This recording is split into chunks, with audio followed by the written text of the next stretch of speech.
এই মস্তিষ্ক রয়েছে না, এই মস্তিষ্কর দাম গবেষকরা জানাচ্ছে, যদি বিজ্ঞানীরা জানাচ্ছে যদি বানানো যেত তাহলে 5,000 কোটি টাকা লাগতো এই মস্তিষ্ক বানাতে, তো এত সুন্দর হতো না। এই মস্তিষ্ক চালাতে যে বিদ্যুৎ লাগে এটাকে 2000 কোটি কিলো ওয়াট বিদ্যুৎ লাগে।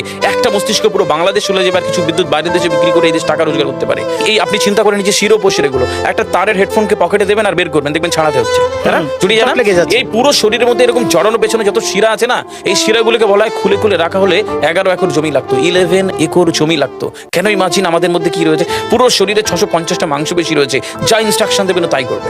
আজকে একবার ভেবে না, কাল একটা বাইক কিনবেন, হন্ডা কিনবেন, আপনি বাইরে বেরোবেন দেখবেন সব বাইকের দিকে নজর যাবে, এই বাইকটা ভালো, এটা সুন্দর, মাইলেজ ভালো, কোনটা ভালো, কি দেখবো। যতক্ষণ না কিনবেন মস্তিষ্ক আপনাকে ছাড়বে না, ও চিন্তা করতে থাকবে। ঠিক সেরকম একটা কমেন্ট যখন দিয়ে দেবেন, এই মস্তিষ্ক আপনাকে ওই কাজে এগিয়ে নিয়ে যাবে। পৃথিবীতে মানুষ না বেসিক নিডসগুলো ফ্রি পেয়ে গেছে। ভাবুন তো একবার, পৃথিবীর সবচেয়ে লাক্সারিয়াস ড্রিঙ্কের নাম জানেন?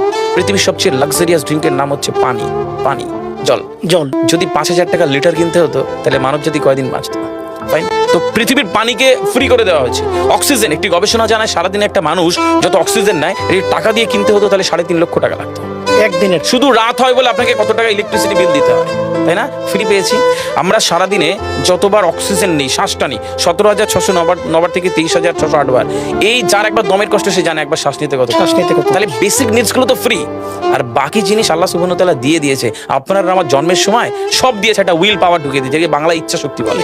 এই ইচ্ছা শক্তির বলে আপনি এখান থেকে বেরিয়ে কালো বলে চুরি ধরতে পারেন, আবার অভুক্ত মানুষকে একবেলা খাওয়াতে পারেন। এই দুটোর জন্য আপনার বিচার হবে আর আপনার জীবন একদিকে যাবে। বুঝতে পারে, ফিল করতে কেন দেওয়া হয়েছে। আমরা বেশিরভাগ মানুষ দেখবেন নামাজে দাঁড়ানোর সময় চিকন একটা ঘেমো গন্ধওয়ালা পোশাক করে নামাজে দাঁড়ায়, বিয়ে বাড়ি যাচ্ছি হেভি ফিটফাট করে। কখনো এটা ভেবে নামাজে দাঁড়ায়নি যে আল্লাহ সুবহানাহু ওয়া তাআলার সামনে দাঁড়াচ্ছি, যিনি আমাকে সৃষ্টি করেছেন, আমার রবের সামনে দাঁড়াচ্ছি। এই ফিলটা হয় না।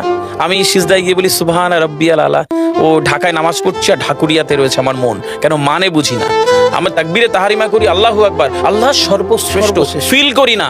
যখনই না ফিল করবেন তখন অনুভূতি আসবে না। সূরা জুমার আয়াত নাম্বার 9 খুব সম্ভবত আল্লাহ সুবহানাহু ওয়া তাআলা কোরআনে বলছে যে জানে আর সে জানে না, দুটো ব্যক্তি এক হতে পারে না। সুতরাং বুঝতে হবে। হাদিস শরীফে আমরা সবসময় পড়ি না যে শহীদের রক্তের তুলনায় জ্ঞানীর কলমের কালি অনেক বেশি মূল্যবান। কেন বলেছে? ফিল করতে হয়। এই ফিল যখন কেউ করবে তখন তার জীবনটা বদলে যাবে।